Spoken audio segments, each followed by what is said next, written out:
Okay, so this is quite a familiar and comfortable setting. That's what we were I'll set some context here. I'll take you guys back to late 2017, early 2018. Tanvi and I had organized these weekly football sessions, and Seher and Sarah were regulars. Sarah, of course, was one of the few who could actually make contact with the ball, so she stood out immediately. But at the time, I think it's true, you know it. Seher had already started Bare Necessities, and Sarah was talking a lot about healthy eating, healthy living, and Tanvi and I were just kicking the ball around. Fast forward to a few months ago, Seher, of course, has built out Bare Necessities into what it is today, and Copper and Cloves with Sarah's guidance, becoming the brand it is. We all found ourselves a few months ago in a bar, and of course, sorry, Sisters in Sweat also to have grown to where we were. We found ourselves in a bar, perhaps having a bit of one of our longer days, and feeling like, why the F are we doing this? Like literally, okay? But today we're having a better day, but it's time to reflect on that journey because it's been 8 years since that first meeting on the football field. And let's sort of explore this journey, the good, the bad, the ugly. And of course, we'll end with why we're still here doing what we're doing, right? So the first question, again, opening it out to both of you. When your business started to grow, what was the first internal shift that you didn't anticipate? So either of you all can get started. Thanks, Shweta. Yeah, when I first started Copper and Cloves, I had no idea what I was doing. I did not have any experience in business, entrepreneurship, and really I didn't have any idea what I was in for. I think one of the biggest internal shifts when, I was very surprised at the success of Copper and Cloves because I didn't really have a plan or a business plan. I just had a passion. I knew I was passionate about healthy eating. I was passionate about plant-based eating and helping people to realize the change in that. But actually, there was some success along the way. And then obviously when you open an outlet, you have to get serious about profits and profitability, like it is an important part of things. And I had done my first 10 years of my career in the not-for-profit sector. That is my background and training. And I had spent 10 years in that sector, it was obviously social causes that I deeply cared about, but it is almost like profit is not, it's almost like a bad word, like we're the not-for-profit sector, and it's like a noble thing. And I think I had a very, an internal shift where I had to start thinking about profitability and making money as something that wasn't a bad thing and that wasn't something that I should be ashamed of, because I did start Copper and Cloves out of passion. It is a vegan business, which is a cause I feel more passionately about than I can express. But it's also a business, it's not an NGO.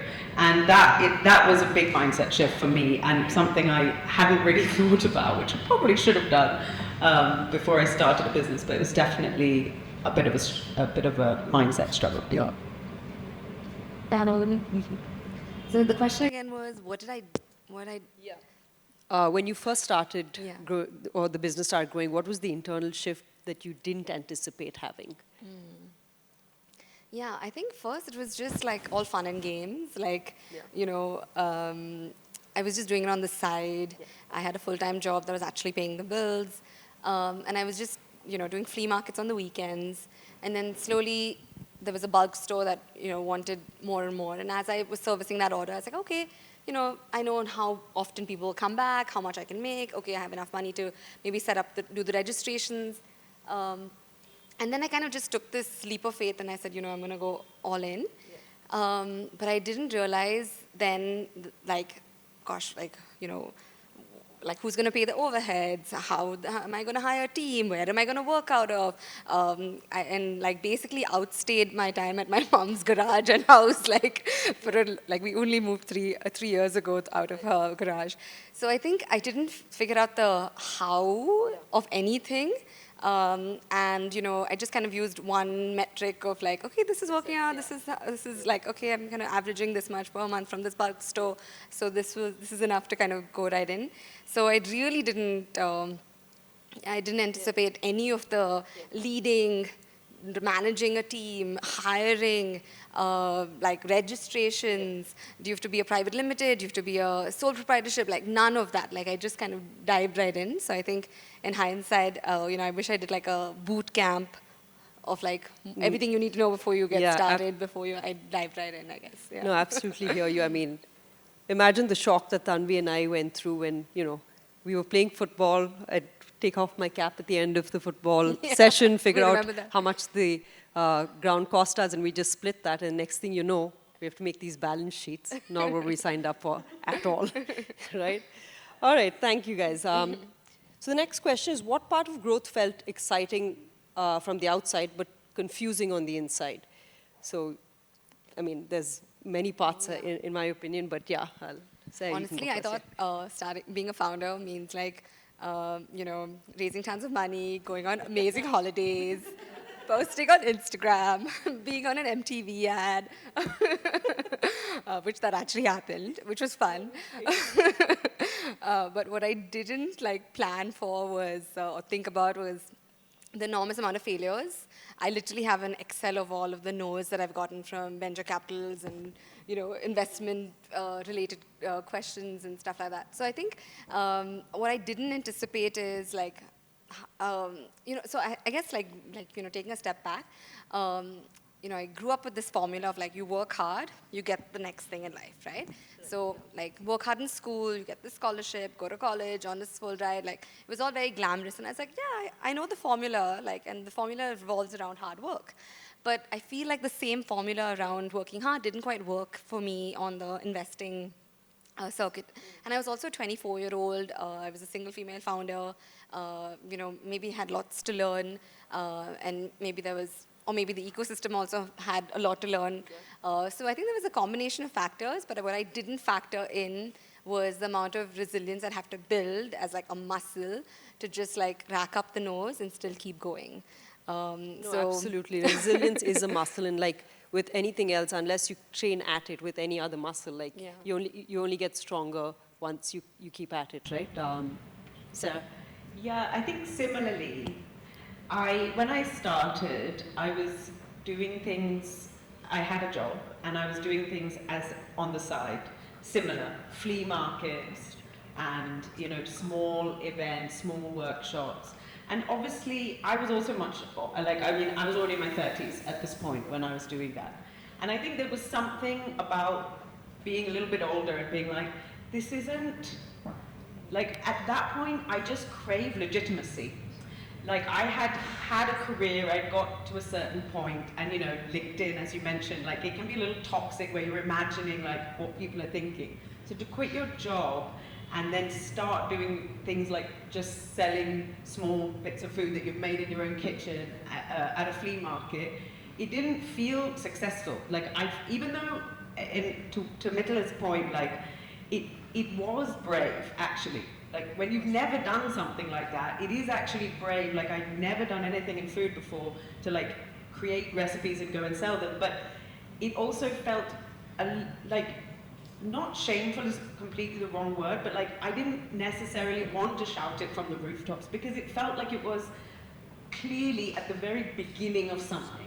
And at that point, if you told me like, okay, in 5 years' time you'll have like several outlets that are busy, that have wait lists, or you'll have a meal subscription thing, and it's like a valid thing. Like people actually know that your restaurant exists, and they know about your restaurant even if they don't know you personally. That kind of thing would have blown my mind. But I think so. Getting from selling things at a flea market and nobody, and having, at the time I didn't have Corporate Clothes as a brand, I just started doing it before I fixed a name or whatever. To that point, I think obviously that success goes without saying, it was not a linear rise, but rather like a very difficult sort of up and down thing. But along the way, that success felt like validating as it came. But I again did not anticipate how much of like my life I would be giving away to reach that. Like how, I mean, F&B is a very, very operationally demanding and challenging business. I think the success outwardly that I would have killed for at the beginning came along with a lack of glamour, to your point, that just hard work, like long hours, and just again fixing leaks and fridges and that kind of problem that I guess is a real struggle on the other side. Okay, Seher, this one's for you. You've spoken about burnout in the sustainability space. What part of your identity felt most challenged as Bare Necessities scaled? So I think when you have a sustainable brand, you already are trying to hold yourself to quite a high standard, like packaging, communication, why it's sustainable, how much, like we have this mini grove forest that we're building in Jodhpur, where there are trees that are 5 feet tall, completely self-sustaining, where it was like literally arid, like a desert before this.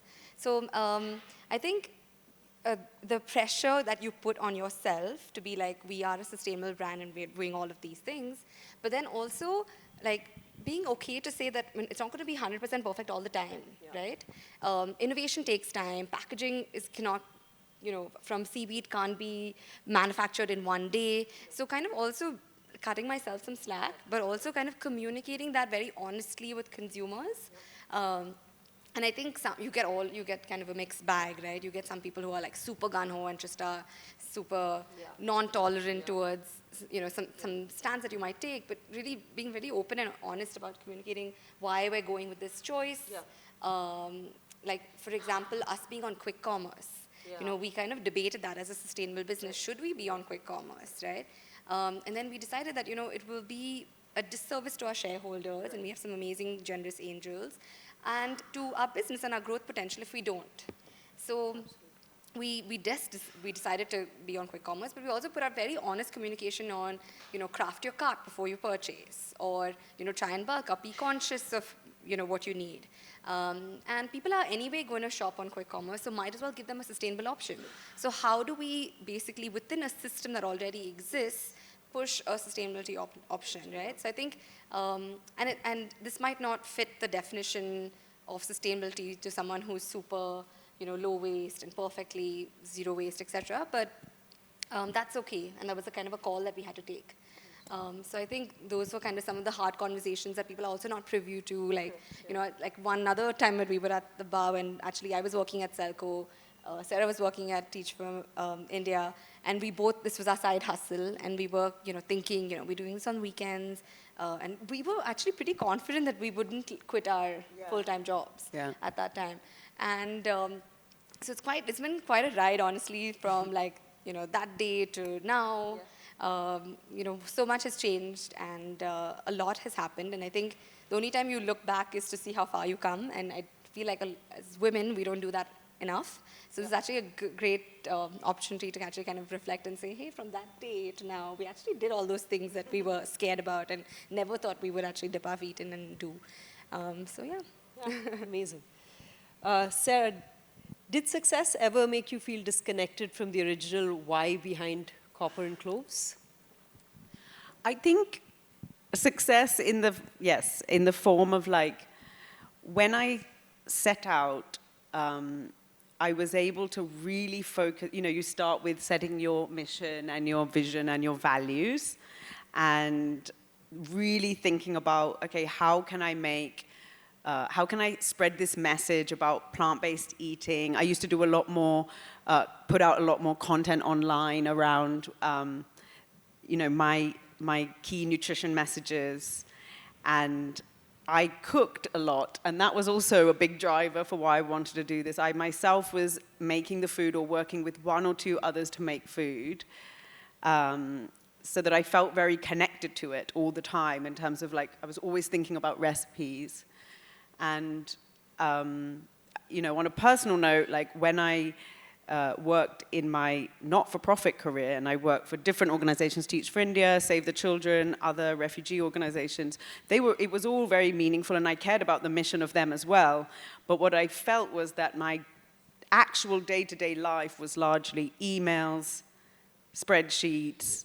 I'm so sorry I didn't reply. I'll get back to you shortly, like kind of meeting minutes.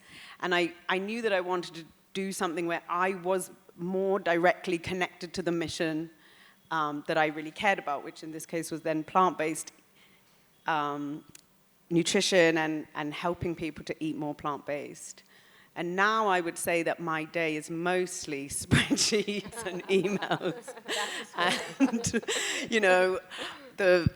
like literally real life examples of today are that the washroom in the cafe started leaking yesterday, and now, and then like there's a power cut, and like these are things which my team can handle, and I do have actually almost 40 people working at Copper and Close now. Wow. But,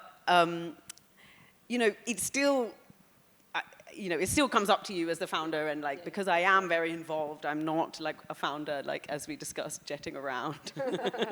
I'm still very involved in the day-to-day. So in that sense, am I distracted from the mission sometimes? 100%, because sometimes I really am just looking at spreadsheets, looking at the P&L, trying to focus on things that don't feel very connected.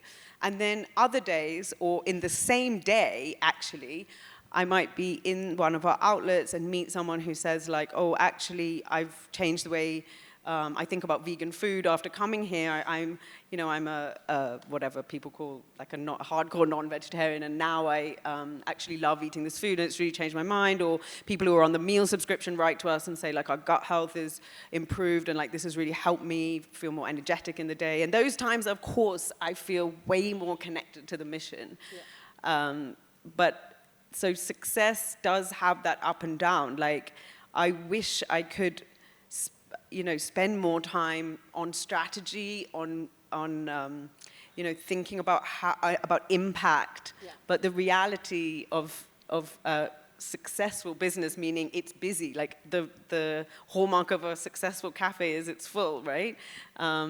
Is very, very distracting and consuming. But I think the gratitude tip that Mattila gave is one of the most powerful things. I think if you can find something, despite what I just said about hating, basically, I hate operations, is what I've realized in my life. I hate operations. And I'm running one of the most heavy operational businesses you could possibly run. And it was an accident, like you said. I didn't have a plan. I didn't know what it would end up as. But I definitely feel that if I can find a couple of things to be grateful for each day, whether it is that customer, whether it is a team member who goes above and beyond, or just sometimes sitting in my cafe and, just absorbing the vibe, then that is a very connecting thing.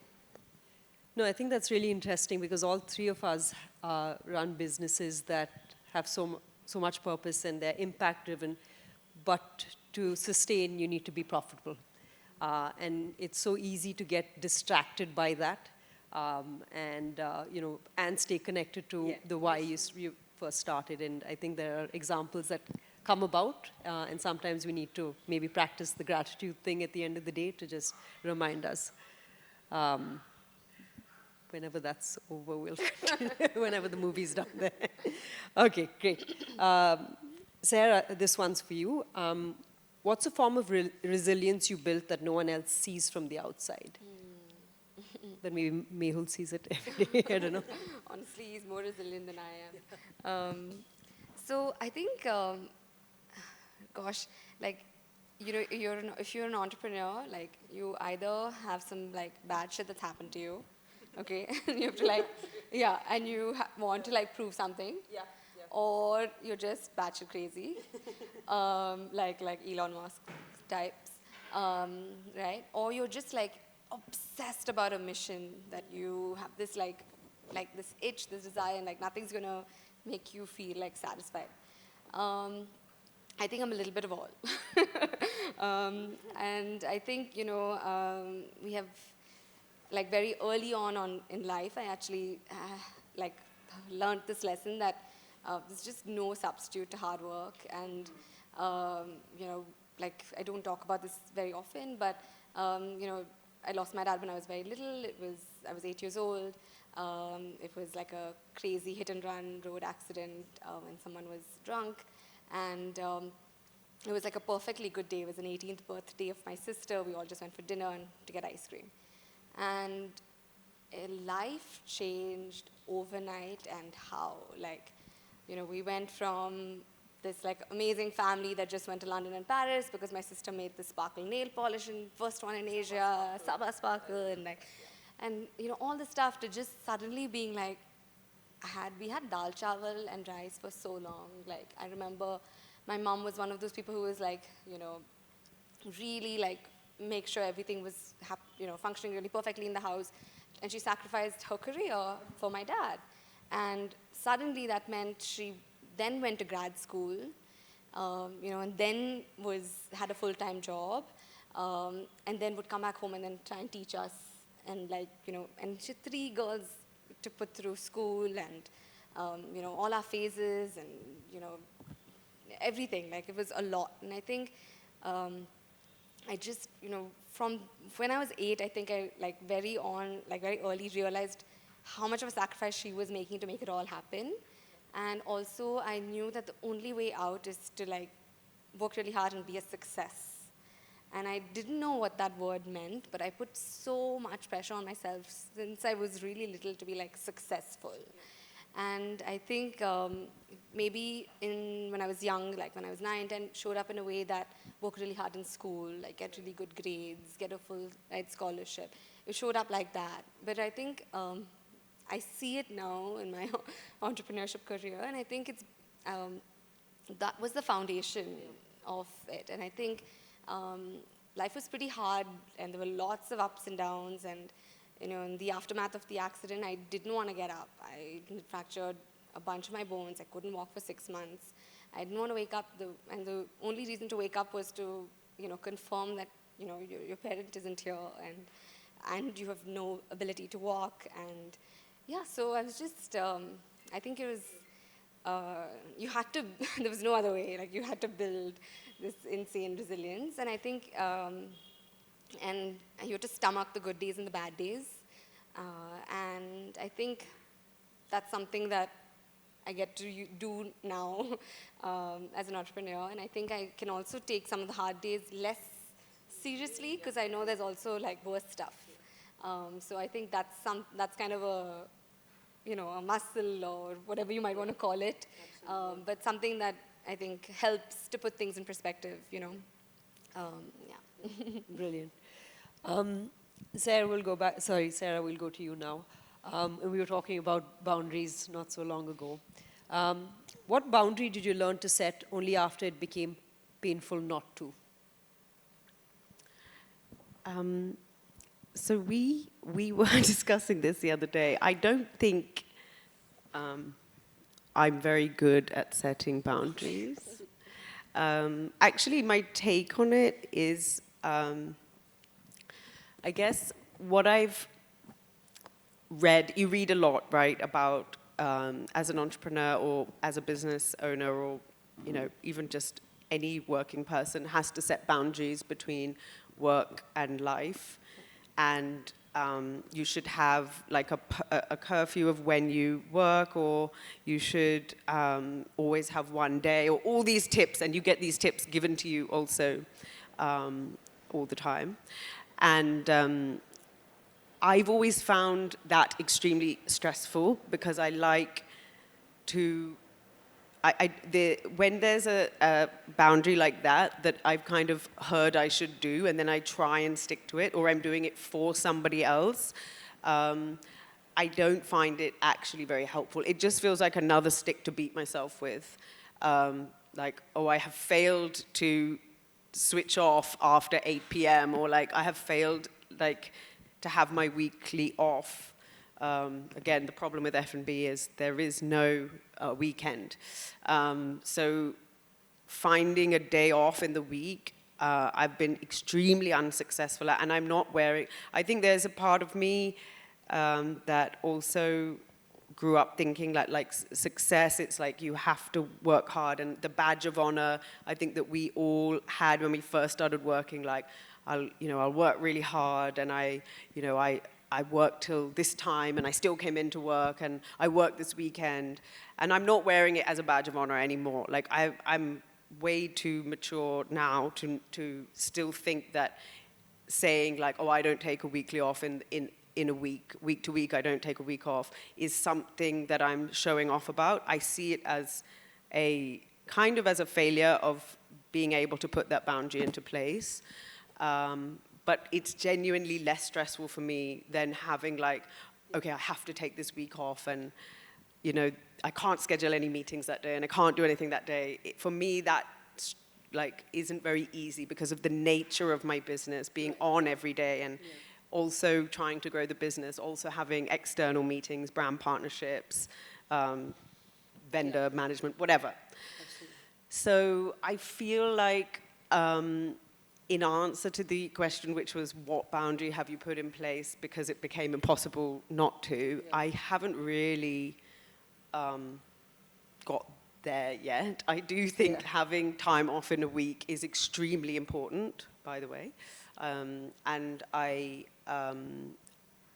that is the next step, I think, for me, is hiring the right people that can really, really manage it, the day-to-day operations without me there, so that I can focus more on strategy. That's something I feel behind. Like, I feel like I should have already got there because, we have had outlets running since 2020, beginning of 2021, that, and I do meet other restaurant owners who are like swanning around. I'm like, how do you do it?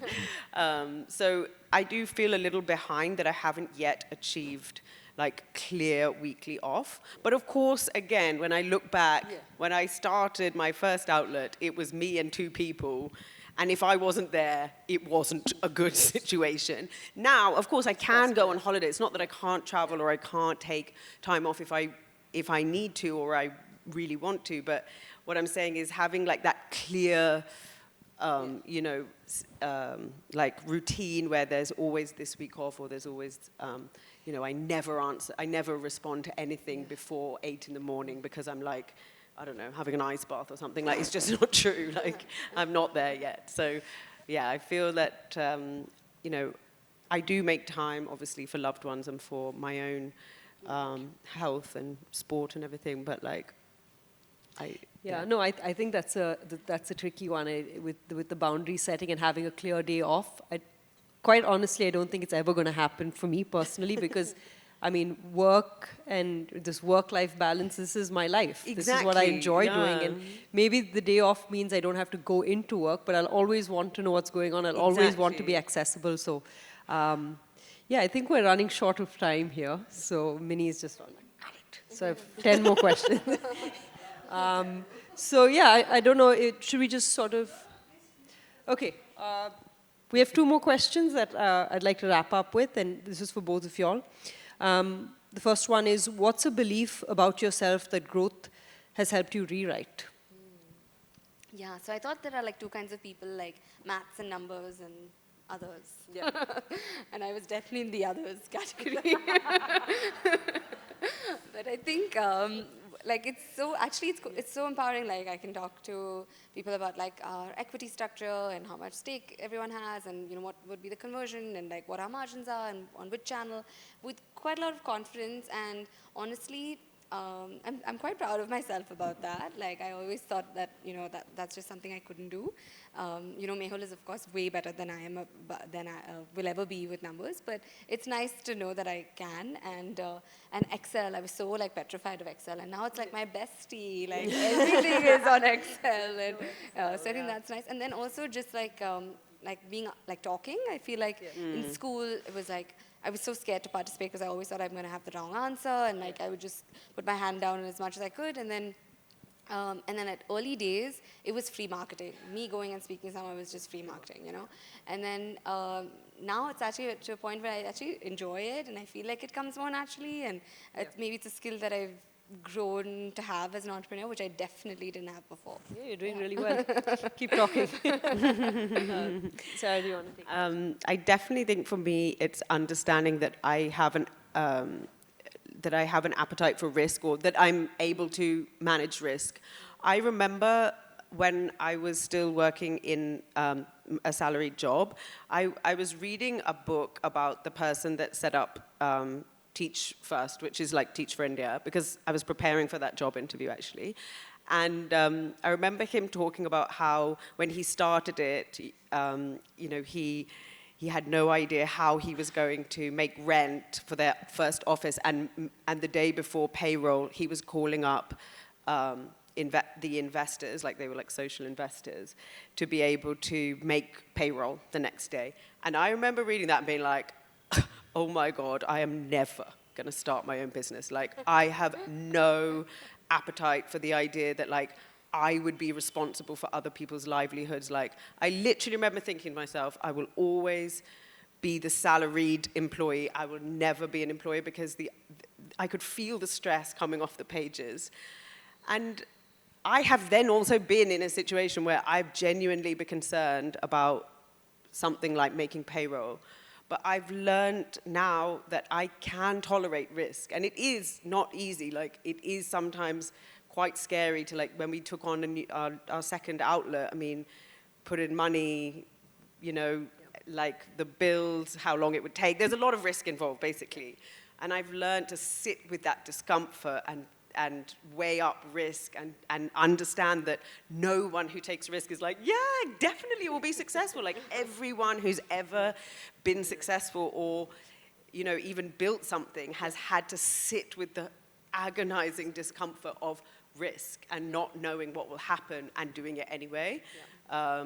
And, you know, making payroll is like, was the biggest thing that I thought, like, because it's an impact on so many people. So yeah, I feel really proud that I feel like, yeah, I can do it. Fantastic. Okay. So we'll wrap this chat up with this question. What's the most beautiful or unexpected gift that came from the hard paths? I think it like deepened my love for Mehul because honestly, it's like That could have gone both ways, either way, right? Yeah. Because it's honestly, building a business is so hard. Yeah. Add like 100 layers in like sports and like, you know, building a plant-based man and like sustainability.